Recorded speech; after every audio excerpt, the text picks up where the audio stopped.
Hi అండి, అందరికీ నమస్కారం. Welcome to Telugu roundup YouTube channel. నా పేరు శ్రీకాంత్ అండి. ఈ వీడియో కనుక మీకు నచ్చితే ఒక లైక్ చేయండి. అలాగే మన ఛానల్ని సబ్స్క్రైబ్ చేసుకోండి. ఆంధ్రప్రదేశ్ మాజీ ముఖ్యమంత్రి వైఎస్ జగన్మోహన్ రెడ్డి గారు ట్విట్టర్ వేదికగా ఒక పిలుపునైతే ఇవ్వడం జరిగింది. వైఎస్ఆర్సీపీ పార్టీ శ్రేణులకి ఒక పిలుపు ఇవ్వడం జరిగింది.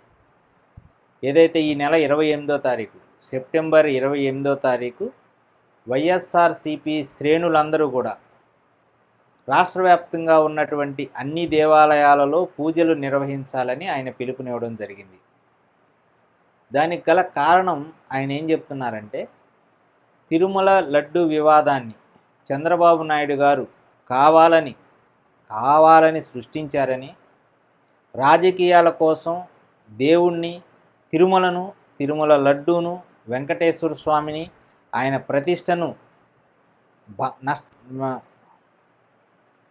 రాజకీయాల కోసం తిరుమల లడ్డూని, వెంకటేశ్వర స్వామి ప్రతిష్టను దిగజారుస్తున్నారని, చంద్రబాబు చేస్తున్నటువంటి ఈ పాపాలను ప్రక్షాళన చేయడం కోసం వైసీపీ శ్రేణులు రాష్ట్ర వ్యాప్తంగా ఈ నెల 28వ తారీఖు అన్ని దేవాలయాల్లో పూజలు నిర్వహించాలని ఆయన పిలుపునివ్వడం జరిగింది.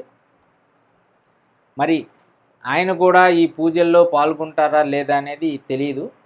కొంతమంది పాల్గొంటారు, తిరుమల వెళ్తారు ఆ రోజు జగన్మోహన్ రెడ్డి గారు అని అంటున్నారు. అఫీషియల్గా అయితే ఎటువంటి ఇన్ఫర్మేషను లేదు. మరి ఆ రోజు జగన్మోహన్ రెడ్డి గారు కూడా పాల్గొంటారో లేదో మనందరం కూడా వేచి చూడాలి. Thank you for watching.